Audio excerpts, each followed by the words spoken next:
अगर आपके दांत काले या पीले हो चुके हैं या आपके दांतों पर पीली लेयर जिसको हम प्लाक कहते हैं अगर जम चुकी है और आपने हर घरेलू उपाय करके देख लिया है बट फिर भी प्लाक लेयर हट नहीं रही, तो इसका परमानेंट ट्रीटमेंट ऑप्शन होता है, उसको हम कहते हैं स्केलिंग। अब स्केलिंग क्या होती है, कैसे करते हैं और कब की जाती है, और क्या स्केलिंग के कोई साइड इफ़ेक्ट होते हैं और क्या गलत धारणाएं, क्या मिथ है स्केलिंग को लेकर लोगों के, सब कुछ इस वीडियो में बात करेंगे डेप्थ में। वीडियो को अंत तक जरूर देखिएगा। नमस्कार, मैं डॉक्टर प्रभजीत सानी, फाउंडर द डेंटल नेटवर्क। स्वागत करता हूं आपका इस वीडियो पे। अगर आप चैनल पर नए हैं, चैनल को सबसे पहले सब्सक्राइब कर लीजिए और बेल आइकन को भी क्लिक कर दीजिए ताकि कोई भी वीडियो आपसे मिस ना हो, क्योंकि ये भारत का वो चैनल है जहाँ पर आप कमेंट करते हैं दांतों रिगार्डिंग कोई भी समस्या हो, आपको समाधान मिलता है। तो आइए करते हैं शुरुआत वीडियो की। सबसे पहले समझते हैं कि स्केलिंग आखिर होती क्या है। आप ऐसा समझिए, एक प्रोसीजर होता है जिसमें दांतों को साफ किया जाता है। अगर आपके दांतों पर पीली लेयर, प्लाक या कैलकुलस, जैसा आप एग्जैक्टली फोटो पर देख रहे हैं, अगर जम चुकी हो, तो उस केस में क्या किया जाता है, जब आप डेंटिस्ट के पास जाते हैं, डेंटिस्ट के पास ये स्केलर मशीन होती है। डेंटिस्ट इस स्केलर मशीन से आपके दांतों की सफाई कर देता है, जिससे वो प्लाक और कैलकुलस लेयर हट जाती है। इस पूरे प्रोसीजर को हम कहते हैं स्केलिंग, क्योंकि इस इंस्ट्रूमेंट को हम कहते हैं स्केलर। इस स्केलर से आपके दांतों को साफ किया जाता है। जो भी पीली लेयर, जो भी पीलापन, काले स्टेन्स आपके दांतों पर चिपके हों, सब कुछ इस मशीन, इस स्केलर मशीन से हटा दिए जाते हैं। तो इस पूरे प्रोसीजर को हम कहते हैं स्केलिंग। अब स्केलिंग करवानी कब जरूरी हो जाती है, जब भी आपके दांतों पर पीली लेयर, जैसा आप एग्जैक्टली फोटो पर देख रहे हैं, जब हम अपने दांतों की अच्छे से सफाई नहीं करते तो यह पीली layer over the period of time deposit होती चली जाती है, और एक हार्ड लेयर जिसको हम कैलकुलस कहते हैं, जो ब्रश से नहीं हटती, उस केस में आपको डेंटिस्ट के पास जाना पड़ता है। क्योंकि अगर आप इस कैलकुलस लेयर को रिमूव नहीं करवाएंगे, आगे चलकर आपको गम्स की ढेर सारी प्रॉब्लम हो जाएगी। तो इसलिए जब भी कैलकुलस लेयर, जैसा आप एग्जैक्टली फोटो पर देख रहे हैं, जम जाए, उस केस में आपको करवानी पड़ती है स्केलिंग। अब कैसे करते हैं ये मैंने पूरा प्रोसीजर बता दिया है। इस स्केलर मशीन से आपके दांतों को साफ किया जाता है। जब भी आप हमारे पास आते हैं अपने दांतों को साफ करवाने, सबसे पहले डेंटिस्ट आपको इस डेंटल चेयर पर बिठाता है और बड़े प्यार से इस स्केलर मशीन के साथ आपकी उस कैलकुलस लेयर, उस हार्ड लेयर को साफ कर दिया जाता है, और आपके दांत पहले जैसे सफ़ेद हो जाते हैं। अब बहुत सारे लोगों का ना क्वेश्चन रहता है कि स्केलिंग करवाने के बाद क्या कोई साइड इफ़ेक्ट भी होते हैं। बहुत सारे लोगों का मानना है कि जब हम स्केलिंग करवाते हैं, बहुत सारे मिथ है, वो हम आगे बात करेंगे। तो सबसे पहले मैं आपके ना इस क्वेश्चन का आंसर देना चाहूँगा कि क्या क्या साइड इफ़ेक्ट्स होते हैं जब आप स्केलिंग करवाते हैं, अपने दांतों को साफ करवाते हैं इस मशीन के साथ।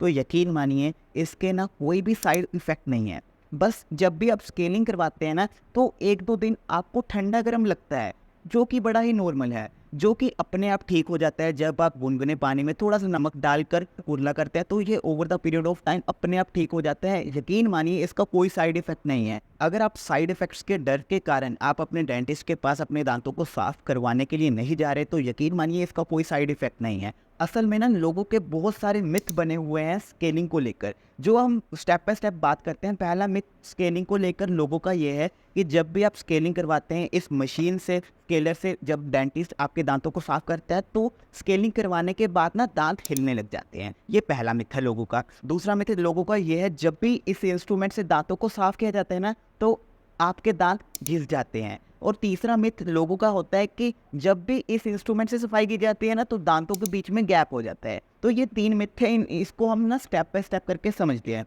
सबसे पहला मिथ, स्केलिंग के बाद दांत हिलने लग जाते हैं। इस मिथ को ना मैंने प्रॉपर एक वीडियो में एक्सप्लेन किया है, आई बटन में मैं लिंक दूंगा, आप उस वीडियो को जाकर जरूर समझिए। पर शॉर्ट में मैं इतना ही बताऊंगा कि जब भी आपके दांतों के ऊपर चिपका हुआ कैलकुलस हटाया जाता है ना, तो कुछ कंडीशन में गम रिसेशन होता है, मतलब हमारे जो गम्स है वो नीचे चले जाते हैं और हमारी रूट्स एक्सपोज हो जाती है। उन केसेस में तो मोबिलिटी होती है, जो कि over the period of time जब आप अपने गम्स की मसाज करते हैं, तो वो मोबिलिटी, वो आपके मोबाइल टीथ पहले जैसे नॉर्मल हो जाते हैं, बिल्कुल हिलना बंद हो जाते हैं। और ये मिथ है लोगों का कि स्केलिंग करवाने के बाद आपके दांत हिलने लग जाते हैं। लोगों को ऐसा लगता है, क्योंकि क्या होता है, उस प्लाक, उस कैलकुलस ने हमारे दांतों को लंबे समय से जकड़ा होता है। जब भी वो कैलकुलस हटता है ना, तो होता क्या है, हमारे गम्स नीचे चले गए होते हैं, क्योंकि हमारे दांतों को गम्स ने चारों ओर से पकड़ा होता है। और गम्स के नीचे चले जाने के कारण जब कैलकुलस हटता है, तो हमें ऐसा फील होता है कि हमारे दांत हिलते हैं।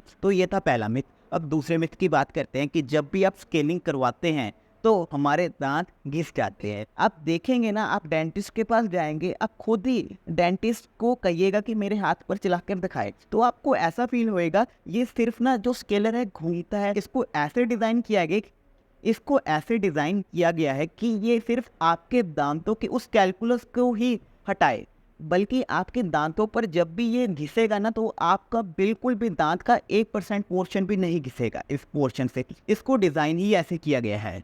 तो आप निश्चिंत होकर अपने डेंटिस्ट के पास जाइए, क्योंकि इससे दांत बिल्कुल नहीं घिसते, यकीन मानिए। तीसरा मोस्ट इंपॉर्टेंट विथ, जब भी स्केलिंग करवाते हैं तो लोग कहते हैं कि हमारे दांतों में ना गैप क्रिएट हो जाता है। आप ऐसा समझिए, एग्जैक्टली ना सबसे पहले फोटो पर देखिए, हमारे जो एक्चुअल दांतों का टूथ स्ट्रक्चर होता है ना, उसमें ऑलरेडी गैप होता है। बट जब हम अपने दांतों की सफाई नहीं करते, over the period of time plaque और कैलकुलस एक्यूमुलेट इकट्ठा होता चला जाता है, जिस कारण क्या होता है, जो हमारे दांतों पर एक्चुअल गैप था वो फिल हो जाता है। और हमको ऐसा लगता है जब हम शीशे पर देखते हैं कि हमारे दांत जुड़े होते हैं। और जब भी हम दांतों की सफाई करवाते हैं इस स्केलर से, तो होगा क्या, उस कैलकुलस को रिमूव कर दिया जाता है डेंटिस्ट के द्वारा, और दांत पहले जैसे नॉर्मल, जैसा आपने एग्जैक्टली पहले देखा ना, वैसे ही हो जाते हैं। तो आपको ऐसा लगता है कि दांतों में गैप क्रिएट हो गया है, पर असल में दांतों का जो नॉर्मल स्ट्रक्चर आप देखेंगे, चाहे आप गूगल पर देखिए, चाहे किसी के भी सफ़ेद दांत है उसको ऑब्जर्व करिएगा, तो कॉमन सी बात है, गैप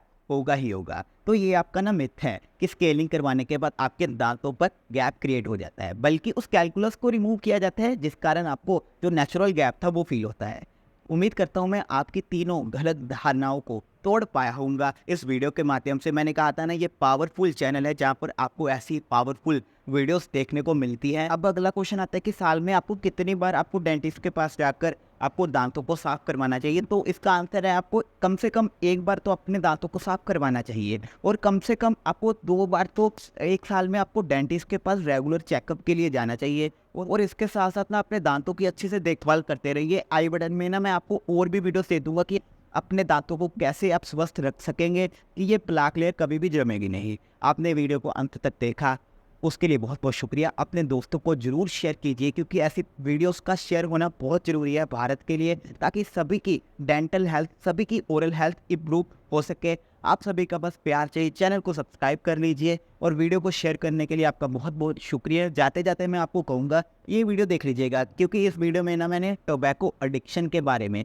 जो कि भारत की सबसे क्रिटिकल प्रॉब्लम है, उस वीडियो के बारे में बताया है। और इस वीडियो में ना मैंने डेंटल रिलेटेड मिथ्स के बारे में बताया। ये वीडियो भी जरूर देखिएगा। मैं आपको मिलता हूँ इन 2 वीडियोस में। तब तक के लिए साइनिंग आउट। जय हिंद।